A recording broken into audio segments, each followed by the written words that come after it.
تقبل الله منا ومنكم عيد مبارك علينا وعليكم الله أكبر الله أكبر الله أكبر لا إله إلا الله الله وعلى آله وصحبه ومن والاه ولا حول ولا قوة إلا بالله وبعد. Alhamdulillah, segala puja dan puji hanya milik Allah subhanahu wa ta'ala. Salawat dan juga salam kita hadiahkan kepada Rasul kita Nabi besar Muhammad sallallahu alaihi wa ala alihi wasallam. Karena suasana masih bulan Muharram dan malam ini masuk pada malam ke-10 bagi yang ikut pemerintah dan juga Muhammadiyah. Adapun dari Nahdlatul Ulama saya dengar hari Rabu. Tapi tidak perlu jadi polemik karena penentuan bulan itu kan ditentukan dengan menggenapkan dan mengganjilkan. Artinya yang melihat bulan berarti mengganjilkan, yang tidak melihat bulan artinya menggenapkan. Kapan menggenapkan dan mengganjilkan? Ya sewaktu di bulan Dzulhijjah. Ketika tanggal 29 Dzulhijjah itu terlihat bulan, berarti 1 Muharramnya itu tanggal 30. Tapi yang tidak melihat hilal berarti Dzulhijjahnya digenapkan tanggal 30, baru setelahnya tanggal 1. Jadi perselisihannya hanya di sini saja.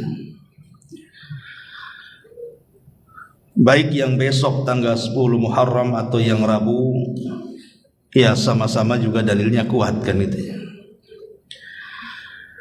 Kalau yang besok tentunya ikut pemerintah, dan memang kita disuruh untuk mengikuti pemerintah.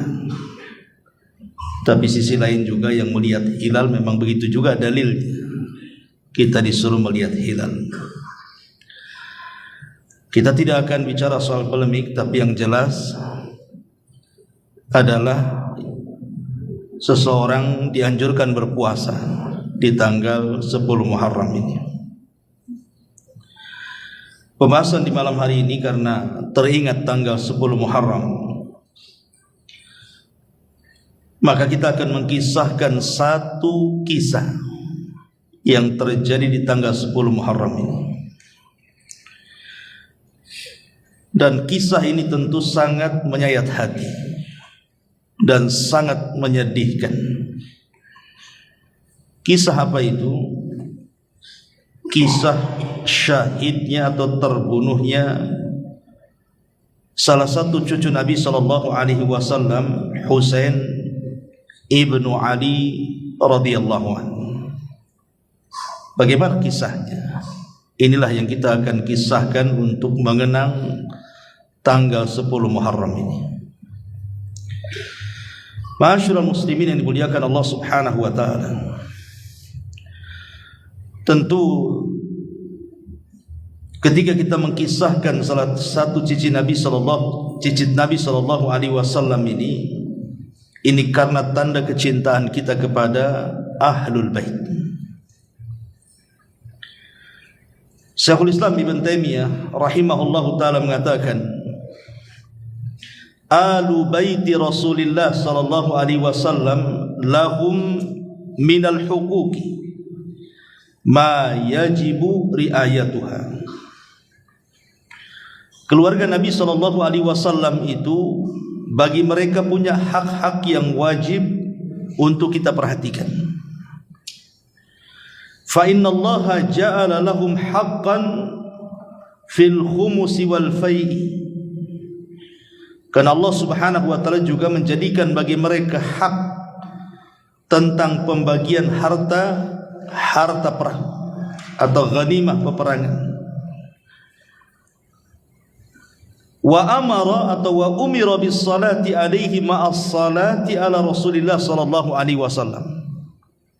Dan kita diperintahkan untuk bersalawat kepada mereka keluarga Nabi sallallahu alaihi wasallam, termasuk dalamnya Husain, sebagaimana kita bersalawat kepada Nabi sallallahu alaihi wasallam. Makanya bentuk sayangnya kita kepada keluarga Nabi itu adalah dengan cara bersalawat pada setiap solat kita. Kalau kita sedang tasyahud, khususnya tasyahud akhir, salah satu salawat yang kita baca adalah salawat Ibrahimiyah. Dan dalam kandungan salawat Ibrahimiyah itu kita menyebut Nabi SAW dan seluruh keluarganya. Allahumma salli ala Muhammad wa ala ali Muhammad. Kita bersalawat kepada Nabi SAW dan kepada keluarganya. Bahkan Imam Syafi'i rahimahullahu ta'ala sampai mengatakan, ya ala baiti Rasulillah sallallahu alaihi wasallam hubbukum fardun minallahi fil Qur'ani anzalahu. Wahai keluarga Rasul sallallahu alaihi wasallam, cintanya kita kepada kalian itu sebuah kewajiban dari Allah yang tertera dalam Al-Quran yang Allah turunkan. Yakfikum min azimil fakhri annakum man lam yusalli alaikum la salata lahu. Cukuplah bagi kalian dari kebanggaan terbesar yang ada bahwa orang yang tidak bersalawat kepada kalian dalam salat, maka salat seseorang tidak dianggap sah. Ini ucapan Imam Syafi'i rahimahullahu ta'ala, menunjukkan bahwa kita wajib mencintai keluarga Nabi. Terlepas dari polemik di negeri kita soal nasab, kita tidak membahas itu. Kita membahas keluarga Nabi. Karena orang-orang yang mengaku nasabnya sampai kepada Rasul bisa iya, bisa tidak. Karena untuk membuktikannya itu kan harus ada silsilah ilmiah, harus ada pengakuan. Dan kalau mereka mengaku cucu cicit Nabi SAW, mestinya mereka adalah orang yang paling terdepan memperjuangkan sunnah Nabi SAW, yang paling berteriak untuk mengamalkan hidayah Rasul, bukan sebaliknya malah kemudian membuat cerita-cerita khurafat yang tidak ada dasarnya sama sekali. Ma'asyiral muslimin yang dimuliakan Allah Azza wa Jalla, baik, kita akan bicara sedikit tentang kehidupan Husain sebelum masuk kepada tema yang kita akan bahas. Ma'asyiral muslimin yang dimuliakan Allah Subhanahu wa taala, kita tahu bahwa Husain dan juga abangnya Hasan adalah kesayangan Nabi SAW. Kenapa demikian? Karena kedua cucu Nabi Hasan dan Husain ini adalah pelipur lara bagi Rasul. Rasul itu kan pernah punya anak laki-laki. Dia pernah punya anak Qasim, tapi meninggal di waktu bayi. Kemudian punya anak lagi setelah diangkatnya jadi Nabi, namanya Abdullah, tapi juga meninggal dunia di waktu bayi juga. Kemudian setelah di usia senjanya, di usia tuanya, mendekati kematiannya, Allah takdirkan punya anak juga, tapi bukan dari Khadijah, tapi dari budaknya Maria Kiptiah. Kemudian diberi nama Ibrahim. Tapi sayang, usia 1 tahun 8 bulan lagi lucu-lucunya juga meninggal dunia. Dan yang sangat menyesakkan dada Nabi SAW adalah kematian Ibrahim. Sampai Abdurrahman ibn Auf radhiyallahu anhu mengatakan, wa ma yubkika ya Rasulullah, Rasul, kenapa engkau menangis saat kematian Ibrahim itu? Maka Nabi SAW mengatakan, ya Abdurrahman, innal aina la tadma wa innal qalba la tahzan wa inna bi firakika ya Ibrahim la mahzunun wa ma naqulu illa ma yarda rabbuna. Bagaimana aku tidak menangis wahai Abdurrahman, sementara mata ini bisa mengeluarkan air mata dan hati ini bisa bersedih, sementara perpisahan aku dengan Ibrahim ini sungguh menyesakkan dada, tapi aku berusaha untuk tidak mengucapkan sesuatu kecuali apa yang Allah ridhai saja. Artinya bahwa kematian putra-putra Rasul ini menyesakkan dada Nabi SAW. Dan ingat, anak laki-laki di zaman itu bagaikan emas yang luar biasa. Tapi sebaliknya anak-anak perempuan di zaman jahiliyah itu tidak ada harganya. Makanya sebagian mereka apabila dihabar gembirakan tentang kelahiran anak perempuan, sebagian mereka mengubur hidup-hidup karena malu. Tapi kalau yang lahir anak laki-laki itu kebanggaan luar biasa. Itu di zaman jahiliyah. Sehingga wajar kalau Nabi SAW sangat sesak dadanya ketika kematian putra terakhir beliau Ibrahim. Tapi Allah Subhanahu wa taala ganti kesedihan dengan kebahagiaan dengan lahirnya cucu beliau dari Fatimah, Hasan, Husain dan Muhsin. Tapi Muhsin sayang meninggal di waktu kecil, sehingga tinggal Hasan dan Husain saja. Dari kedua cucu Rasul inilah keturunannya sampai hari ini, bahkan sampai kiamat dibangkitkan akan senantiasa ada. Ma'asyiral muslimin yang dimuliakan Allah Subhanahu wa taala, ketika Hasan lahir atau Husain lahir, dua-duanya lahir, kita tahu bahwa yang memberi nama Hasan dan Husain dan Muhsin juga adalah Nabi. Jadi Ali radhiyallahu anhu itu ketika punya anak namanya Husain dan Hasan, itu dua-duanya dikasih nama Harban. Harban itu artinya perang. Karena orang-orang jahiliyah di masa itu kalau ngasih nama anak itu aneh-aneh. Lah salah satunya Ali radhiyallahu anhu ketika lahir Hasan itu dikasih nama Harban, peperangan Harban itu. Maka Rasul mengatakan jangan kasih nama itu, kasihlah nama Hasan. Kemudian lahir Husain dikasih nama Harban lagi. Maka Rasul mengatakan jangan, kasih nama Husain. Kemudian lahir anak ketiga Muhsin dikasih nama lagi Harban. Asih perang aja dikasih nama itu. Tapi Nabi mengatakan jangan kasih nama Muhsin, karena aku teringat dengan Nabi Harun ketika memberi nama anaknya Sobar, Sobur dan Mubashir. Jadi Rasulullah SAW teringat Nabi Allah Harun alaihi salatu wassalam, kemudian memberi nama cucu-cucunya dengan nama yang mirip-mirip, Hasan, Husain dan Muhsin.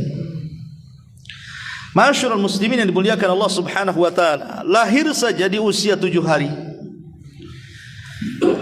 Maka Nabi SAW kemudian mengakikahi Hasan dan Husain ini. Dan itu disebutkan dalam sebuah riwayat, aqqa anil Hasani bi kabshin wa anil Husaini bi kabshin. Nabi SAW pernah mengakikahi Hasan dengan 1 kambing dan mengakikahi Husain dengan 1 ekor kambing. Walaupun dalam riwayat yang lain Nabi SAW menganjurkan anak perempuan 1 kambing, anak laki-laki 2 kambing. Dan tentu bahwa ucapan Nabi SAW lebih utama dibandingkan perbuatannya. Perbuatan Rasul mengakikahi Hasan dan Husain 1 kambing 1 kambing. Tapi ucapan Rasul mengatakan perempuan 1 kambing, laki-laki 2 kambing. Dan al-qawlu muqaddamun 'alal fi'li. Itu kaidah. Ucapan itu lebih diutamakan dibandingkan perbuatan. Artinya kalau kita punya anak laki-laki ya 2 kambing, kalau perempuan 1 kambing. Dan di sini ada pelajaran dari Nabi SAW kepada kita. Kenapa kemudian Nabi SAW mengakikahi keduanya? Karena kita tahu bahwa akikah ini sangat penting, karena terkait dengan tergadaikannya seorang anak memberikan syafaat kepada orang tuanya. Rasul mengatakan kullu ghulam murtahanun bi aqiqatihi.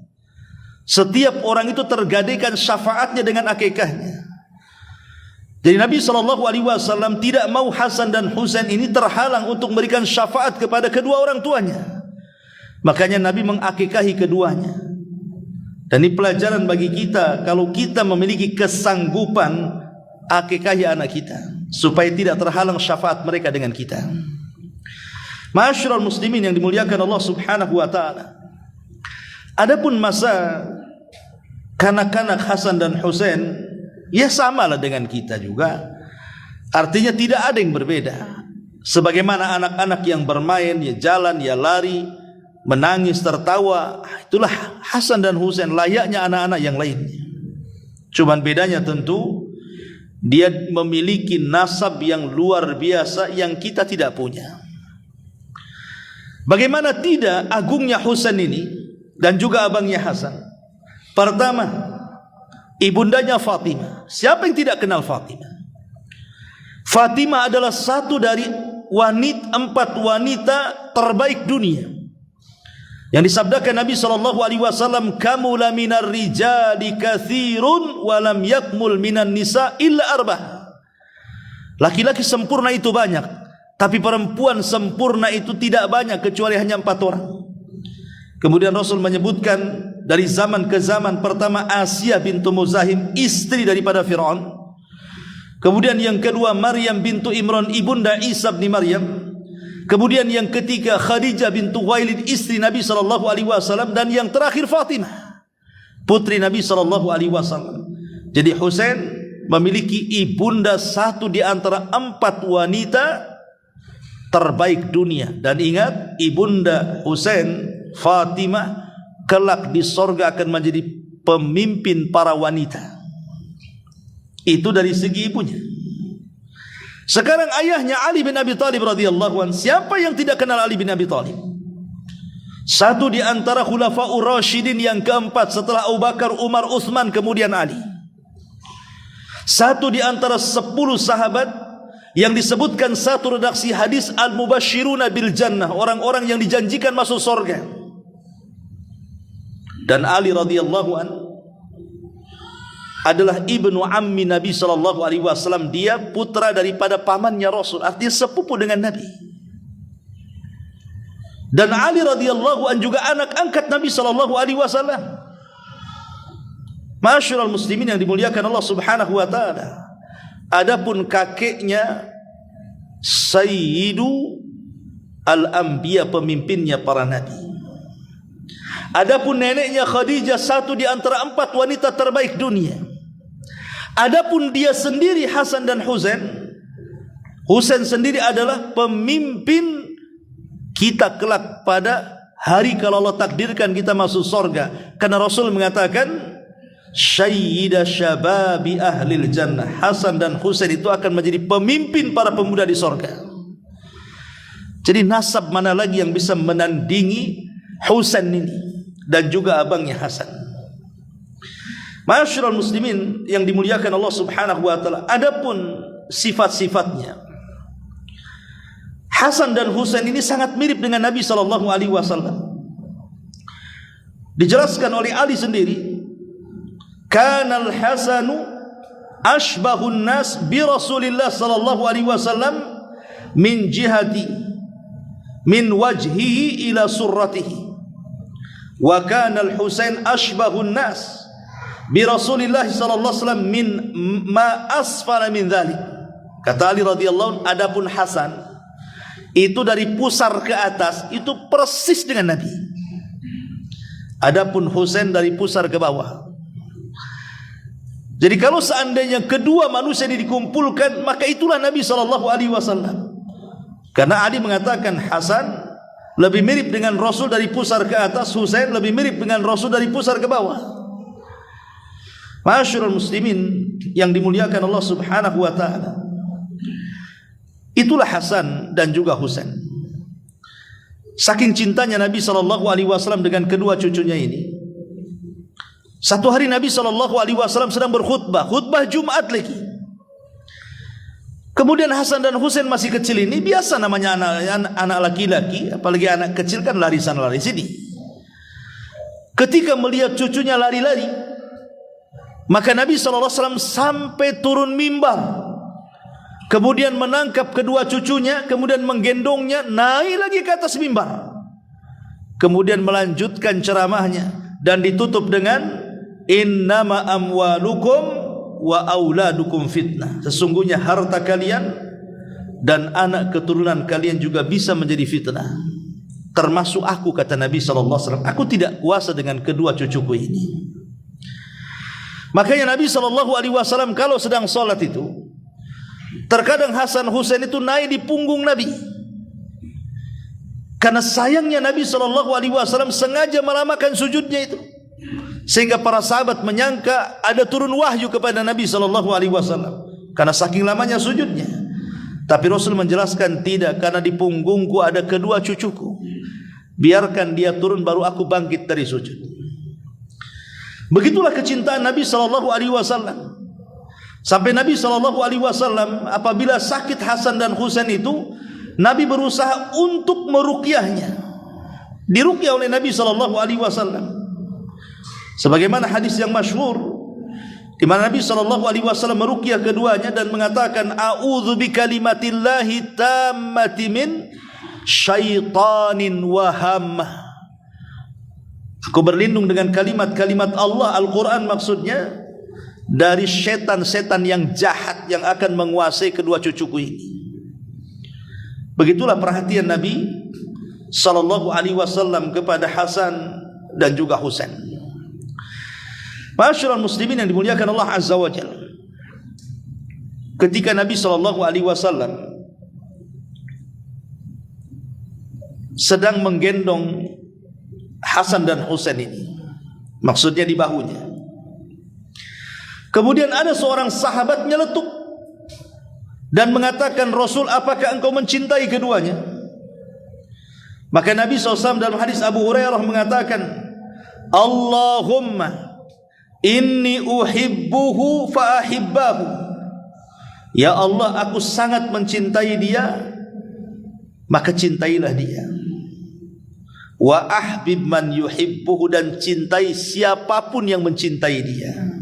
Lihat, Rasul sedang menggendong Husain, meminta kepada Allah, ya Allah, aku sangat mencintai dia, tolonglah cintai juga dia, dan cintai siapapun yang mencintai dia.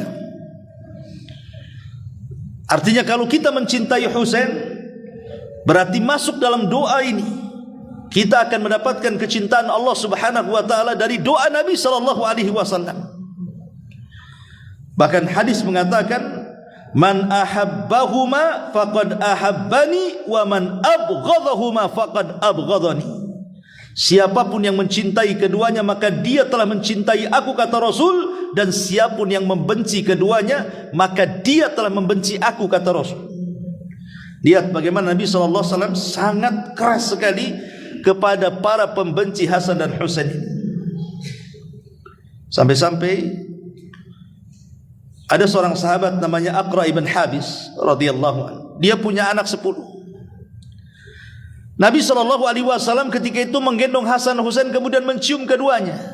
Aqra ibn Habis ini kaget karena dia tidak pernah mencium anak-anaknya, sehingga dia mengatakan kepada Rasulullah, ya Rasulullah, kenapa engkau mencium keduanya? Maka Nabi SAW mengatakan, berapa putramu? 10. Pernah kau cium putra-putramu dan putri-putrimu? Tidak, katanya. Maka Rasul mengatakan, ciumlah putra-putrimu, karena kalau engkau tidak menciumnya, maka hampir-hampir rahmat akan dicabut dalam jiwamu.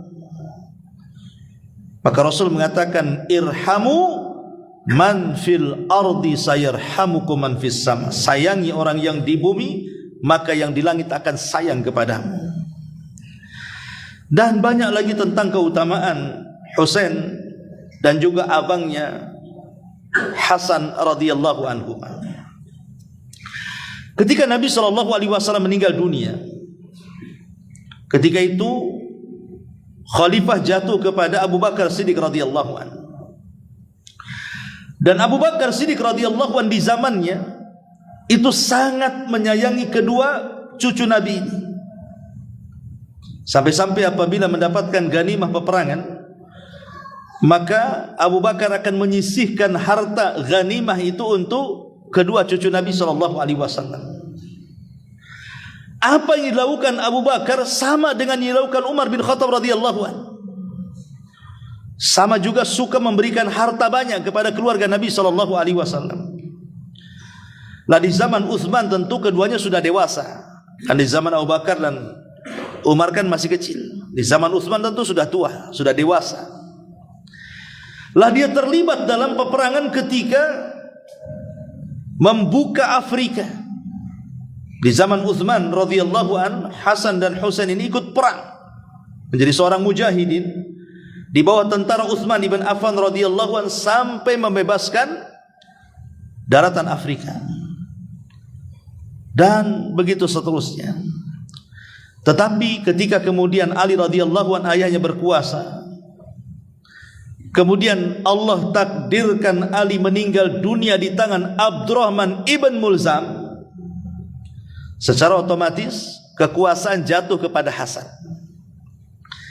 Tapi Hasan itu tidak lama berkuasa.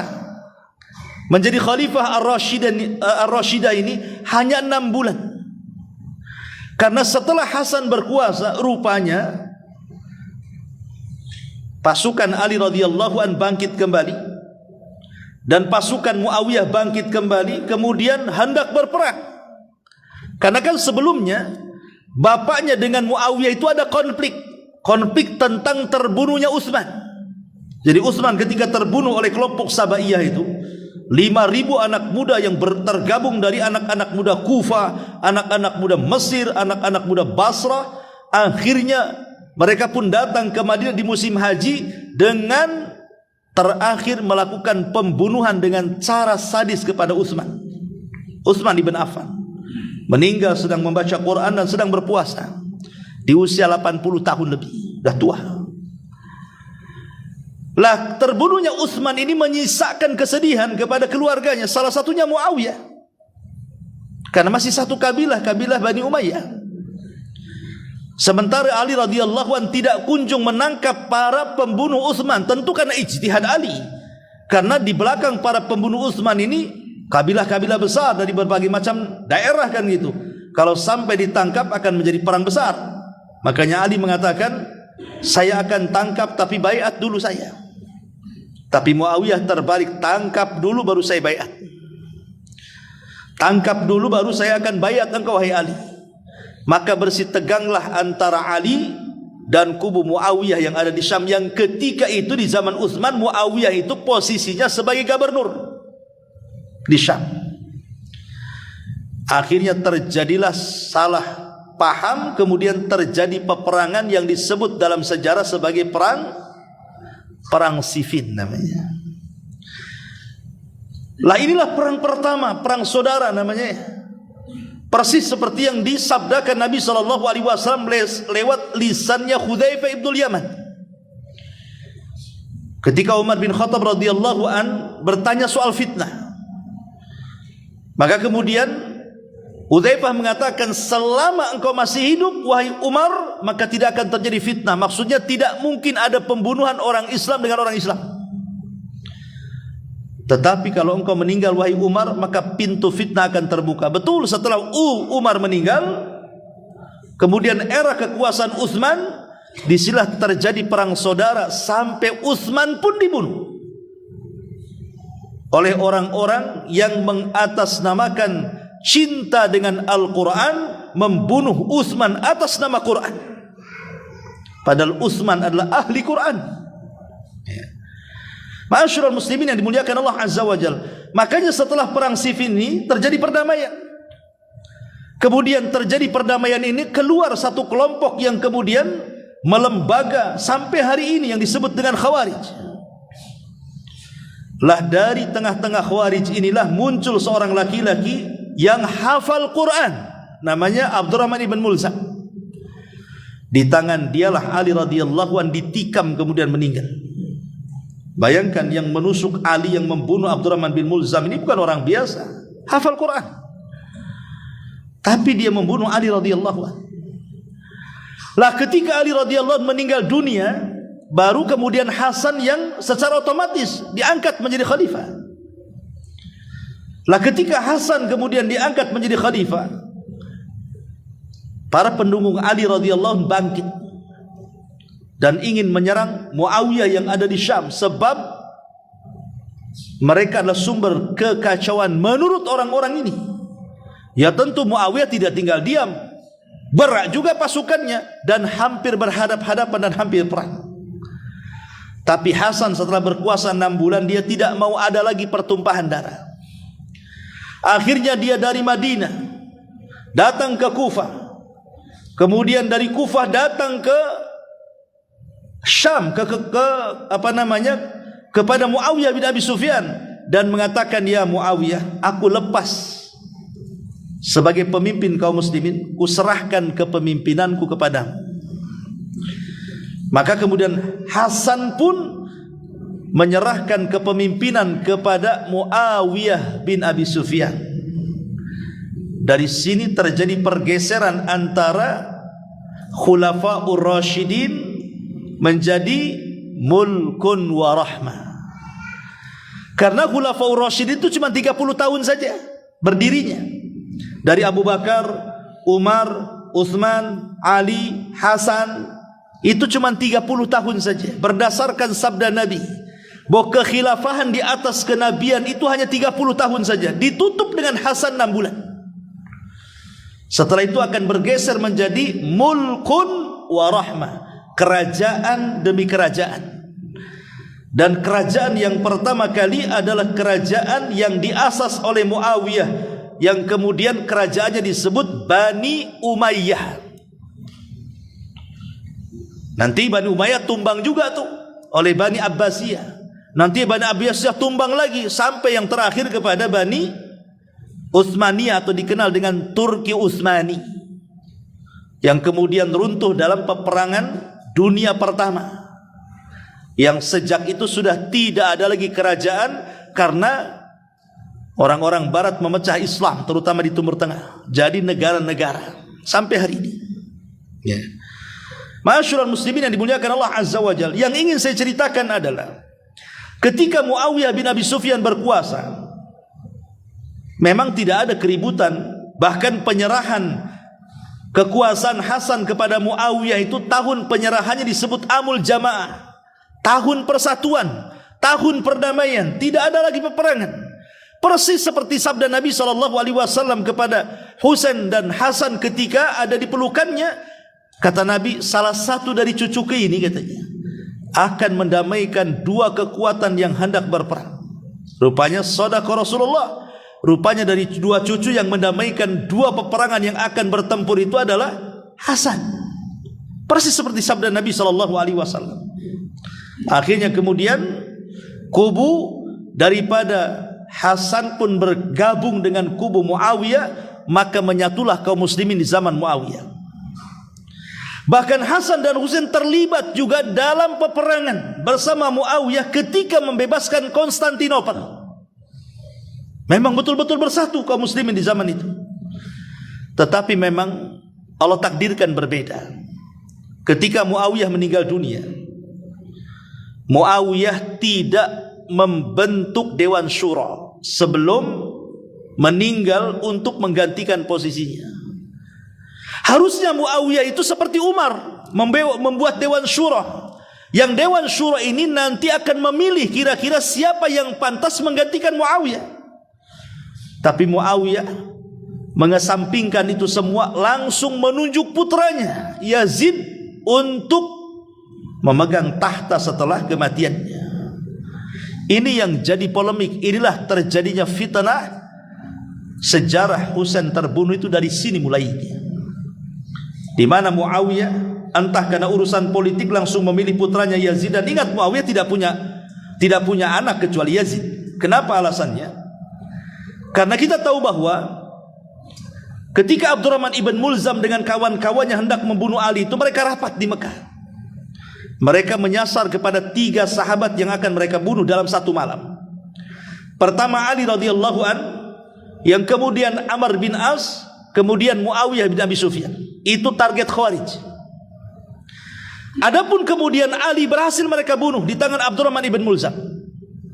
Adapun Amr ibn As lolos dari pembunuhan karena ketika itu dia sedang sakit. Sementara sebagai ganti mengimami sholat subuh, dia ganti orang lain. Orang yang gantinya itu yang dibunuh. Sementara Muawiyah sempat berkelahi, kemudian terluka, dan lukanya kata dokter tidak bisa disembuhkan. Artinya dia tidak akan punya anak lagi. Sembuh tapi tidak punya anak lagi kecuali Yazid, putranya itu Yazid bin Muawiyah itu. Ya. Lah Yazid bin Muawiyah ini tiba-tiba ditunjuk langsung. Harusnya Muawiyah itu membuat Dewan Syuro. Kenapa? Karena banyak sahabat yang masih hidup, sementara Yazid itu bukan sahabat, dia tabi'in. Karena di zaman itu masih ada sahabat-sahabat senior yang masih hidup. Ada Abdullah ibn Umar masih hidup, ada Anas ibn Malik masih hidup, ada Abdullah ibn Zubair masih hidup, termasuk Husain masih hidup. Dan Husain terbaik. Harusnya Muawiyah meninggal, Husain lah menjadi pemimpin setelahnya. Tapi entah kenapa Muawiyah, mungkin karena ada unsur politik, memilih Yazid pula, dan memaksa seluruh kaum muslimin dimanapun mereka berada untuk membaiat putranya Yazid. Akhirnya karena ketakutan, ya banyak manusia berbaiat. Tapi sayang, ada dua tokoh besar tidak mau baiat. Husain tidak mau baiat, dan Abdullah ibn Zubair tidak mau baiat. Dipaksa pun tak mau baiat. Akhirnya kemudian keduanya lari dari Madinah ke Mekah dan bersembunyi di Mekah. Lah orang-orang Kufah yang dekat dengan ibu kota itu, mereka memang tidak suka dengan Yazid, sama sekali tidak suka menjadi pengganti daripada Muawiyah. Itu di ibu kota tuh. Ketika orang-orang yang ada di ibu kota itu di Kufah mendengar bahwa Husain tidak berbaiat, Abdullah ibn Zubair tidak berbaiat, akhirnya mereka ingin supaya Husain itu yang memegang kekuasaan dan mengambil alih kekuasaan dan menumbangkan Yazid bin Muawiyah. Itu tujuan orang-orang Kufah itu. Dari situlah mereka ngirim surat dari Kufah ke Madinah. Dikirim surat. Suratnya bukan 1-2 surat, sampai ratusan surat. Ingat, di zaman itu ngirim surat jangan seperti sekarang pakai WA, tidak. Zaman kita masih kecil-kecil saja ngirim surat itu, kalau dapat surat udah bahagia luar biasa. Kadang-kadang ngirim surat tak sampai-sampai salah alamat. Kadang-kadang balik lagi alamatnya gak jelas. Kan itu. Zaman itu kan gitu ya. Saya masih ingat waktu saya di pesantren dulu itu, kalau dapat surat dari saudara, dari orang tua, wah senang itu, sampai sembunyi itu bacanya tuh. Sampai disimpan gitu ya, kalau isinya bagus gitu. Kalau isinya jelek dirobel. Tapi seperti itu surat menyurat itu di zaman itu sangat luar biasa. Awalnya Husain tidak percaya, sebanyak itu surat datang ke Madinah meminta agar Husain datang ke Kufah dan siap dibaiat untuk menggulingkan kekuasaan Yazid.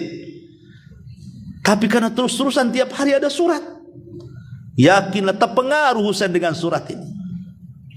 Tapi akhirnya Husain pun mengirim saudaranya namanya Muslim ibn Uqail atau ibn Aqil rahimahullahu taala. Muslim ibn Aqil ini masih keluarganya, diutus oleh Husain, coba Muslim kau berangkat ke Kufah sana, ke Syam. Benar enggak bahwa orang-orang Kufah itu meletakkan loyalitasnya kepada saya, tidak kepada Yazid? Karena ini kan di ibu kota masalahnya, di Jakartanya lah bahasa kita ya. Akhirnya Muslim bin Aqil pun berangkat ke Kufah. Sampai di Kufah dikira dia Husain, semua berbaiat. Dari situ bahwa surat itu benar adanya. Mereka ingin Husain itu yang menggantikan Yazid. Sampai akhirnya kemudian berhasil mengumpulkan sampai 5.000 manusia di Kufah itu. Coba bayangkan, kemudian menyerbu, melakukan demonstrasi lah bahasa kitanya, ke istananya Yazid, orang-orangnya Yazid bin Muawiyah. Di situ ada namanya Ubaidillah ibn Ziyad. Itu kaki tangan daripada Yazid bin Muawiyah, namanya Ubaidillah ibn Ziyad, yang ketika itu menjadi gubernur Kufah. Tetapi Ubaidillah ibn Ziyad ini pandai dia. Sudah tahu nih gerak-gerik gak bagus nih, ini akan terjadi pemberontakan kepada Yazid. Akhirnya kemudian Ubaidillah ibn Ziyad membuat trik bagaimana caranya kemudian loyalitas mereka kepada Husain diputus di tengah jalan sebelum Husain datang. Dengan cara apa? Dibuatlah serangan fajar. Tahu serangan fajar?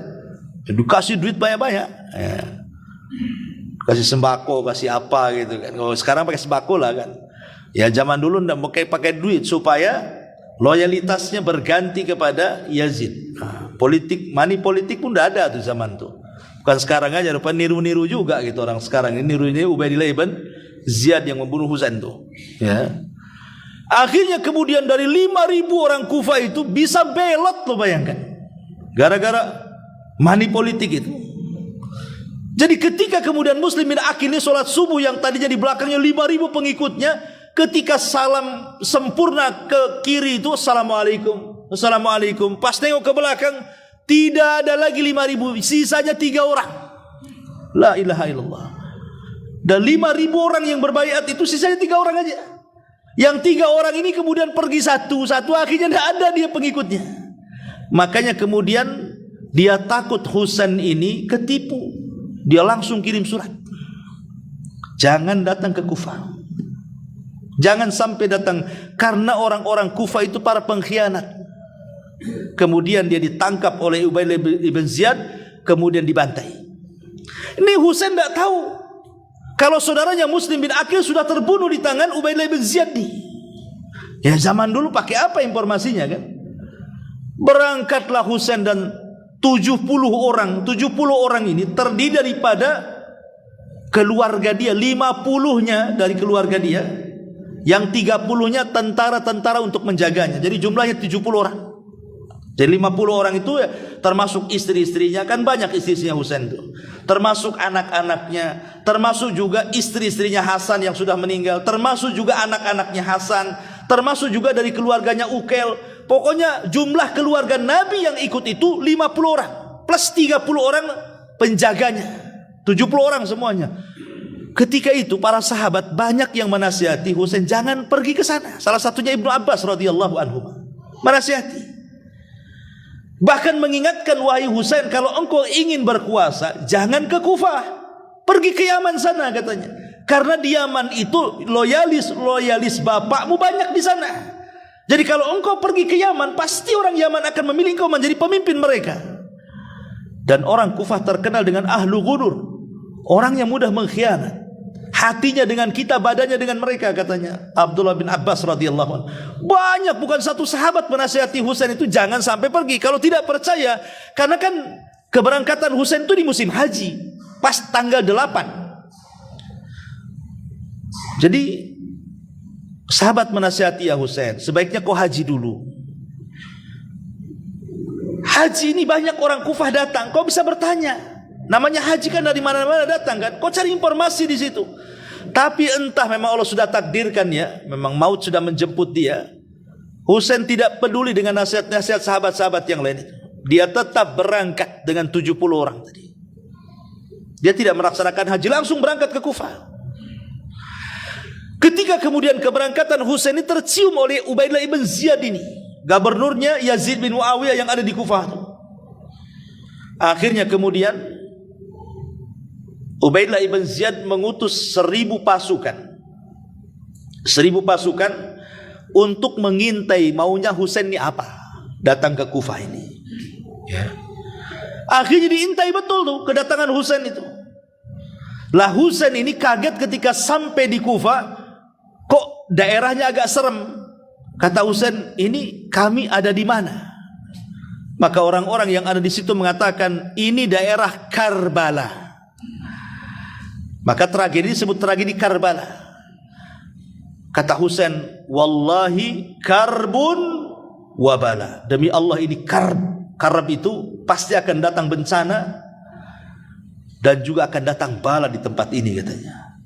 Jadi nama saja itu jadi kepikiran jadinya kan. Karbun wabala disingkat jadi Karbala di Irak sana.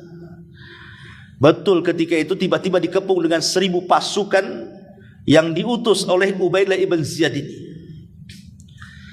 Setelah kemudian Husain pun disuruh, sebenarnya yang 1.000 pasukan ini pemimpinnya bagus, meminta agar Husain itu balik lagi ke Madinah. Tapi Husain pula ngotot tak mau. Yang ngotot itu keluarga Muslim bin Aqil, karena merasa ayahnya ataupun kerabatnya dibunuh. Dia mau minta balasan darah, makanya tidak mau balik. Husain ini semua mau balik ke Madinah. Tapi karena keluarga Muslim bin Aqil yang terbunuh itulah minta supaya darahnya Muslim bin Aqil itu diselesaikan. Ini kisah siapa pembunuhnya. Tiba-tiba kemudian datang pasukan yang lebih banyak daripada itu, 4.000 pasukan. Jadi kalau digabung jadi 5.000 pasukan melawan 30 orang. Cemana bisa menang? Ya. Masyarul muslimin yang dimuliakan Allah Azza wa Jalla. Lah ketika itu kemudian Husain pun sebenarnya sudah mau pulang. Sampai Husain mengatakan, kenapa kalian tidak menghalang-halangi aku? Kalau kalian tidak setuju keberadaan di Kufah, kata Husain, tidak apa-apa, pilihlah dengan 3 pilihanku katanya. Pertama, biarkan aku pulang ke Madinah. Yang kedua, biarkan aku ke Sugur, ke tempat jihad mana kaum muslimin jihad, aku akan ikut jihad. Atau biarkan aku berangkat menemui Khalifah Yazid bin Muawiyah, aku ingin berunding dengan dia. Tapi Ubaidillah ibn Ziyad ketika itu menolak. Oh, tidak bisa. Ini kekuasaanku di sini. Aku gubernurnya. Kamu harus ikut aku. Ya. Akhirnya entah siapa yang memulai. Akhirnya malam itu tepat pada tanggal 9 Muharram. Maka Husain itu sudah merasakan hal-hal yang tidak enak. Makanya malam itu dia habiskan dengan qiyamul lail, dengan membaca Quran. Dan seluruh pasukannya, keluarganya disuruh malam itu begadang salat malam, meminta fatwa kepada Allah Subhanahu wa taala. Tapi memang Allah takdirkan keesokan harinya tepat di tanggal 10 Muharramnya, yang 5.000 pasukan ini adalah beberapa yang membelot dan membela Husain ini, tapi tidak seimbang. Tetap saja terjadi peperangan yang jomplang, tidak seimbang. 5.000 melawan 30 orang. Siapa yang bisa menang? Yang 70 orang ini pun di situ banyak wanitanya, tidak ikut perang, banyak anak-anaknya. Sehingga akhirnya semua putra-putra Husain tidak ada yang selamat dalam peperangan ini. Semua meninggal kecuali 1 orang.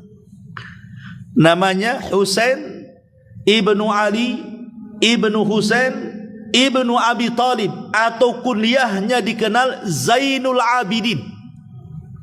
Itu satu-satunya putra Husain yang selamat tuh, Zainul Abidin, Husain ibn Ali. Karena ketika itu dia sedang sakit di tenda, dia tidak bisa ikut perang, berdiri pun tidak bisa, dijaga oleh bibinya Zainab. Ketika Husain ini sedang berperang berkecamuk, dia mengisyaratkan kepada Zainab untuk membawa lari putranya, biar ada satulah yang hidup yang menjadi penerus keturunannya. Zainab inilah yang menyelamatkan satu-satunya putra Husain dalam Karbala ini, dan dia selamat. Makanya siapapun yang mengaku keturunan Nabi SAW dari jalur Husain harus melewati Zainul Abidin, Husain ibn Ali ibn Abi Talib. Kalau tidak, maka anda ngaku-ngaku saja turunan Husain. Adapun Hasan itu yang hidup cuma 2 anaknya, karena waktu itu kan masih kecil dan sakit, tidak ikut berangkat di Madinah, makanya selamat dia. Jadi jalur dari Hasan itu 2 anak putranya, jalur dari Husain itu 1 anak putranya. Dari sini berkembang cucu cicit Nabi SAW. Ya. Tapi yang jelas bahwa tepat di tanggal 10 Muharram ini, disitulah terjadi tragedi yang sangat menyedihkan, di mana Husain dibantai, sehingga pembantaian ini menjadikan kepala dan badan Husain entah berantah di mana, karena terputus kepalanya. Sehingga menjadi polemik para ulama, di mana kuburan kepalanya Husain itu. Ada yang mengatakan di Kufah, ada yang mengatakan di Basrah, ada yang mengatakan di Syam, ada yang mengatakan di Mesir. Bahkan Syekhul Islam Ibnu Taimiyah rahimahullahu taala menguatkan bahwa kepalanya Husain dikubur di Madinah. Adapun jasadnya entah yang mana satu, karena banyak bergelimpangan jasad kan. Yang jadi masalah kepalanya ini, coba dikubur tanpa badan. Bagaimana kita tidak sedih, tidak menangis gitu ya, kalau seandainya pembunuhan sesadis ini kepada cucu Nabi SAW. Luar biasa ini sadisnya orang-orang Kufah Ubaidillah ibn Ziyad ini. Makanya wajar kalau kemudian para ulama banyak yang mengomentari. Salah satunya siapa? Ibnu Katsir rahimahullahu taala, dan ulama-ulama yang lain mendoakan dengan keburukan setiap para pembunuh Husain ibn Ali radhiyallahu anhu. Dan subhanallah, Qutila madluman, Husain terbunuh dengan cara zalim. Wala tahsabannallaha ghafilan amma ya'malu zalim. Ingat Allah, jangan kau kira Allah lalai terhadap apa yang dilakukan orang-orang zalim. Semua para pembunuh Husain semua meninggal dalam kondisi tidak baik yang terlibat dalam pembunuhan itu. Karena kemudian era setelahnya ada pasukan disebut pasukan Awabin, pasukan orang-orang yang bertobat, yang konon dulunya mereka yang ngirim surat ke Kufah, dari Kufah ke Madinah.